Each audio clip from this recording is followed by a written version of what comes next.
All personal performance and engagement, all personal performing and engagement, including any expert contracted by the firm in connection with the engagement. The team of engagement team excludes individuals within the client's internal audit function which provide direct assistance as on the audit engagement when the external auditor complies with the requirement. Yes, say 610 revised.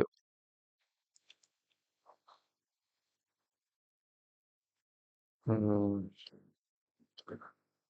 In audit firm, there may be many person. Who are they? Who will be there? First, the chartered accountant who is signing the audit report. He'll be there. Second, what?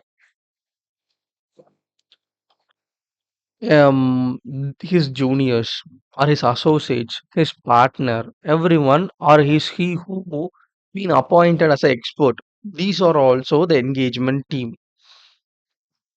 So this is what we say engagement team. Internal auditor won't be an engagement team because he is the management side. He may help, he may use the work of the internal auditor, but he is not an engagement team.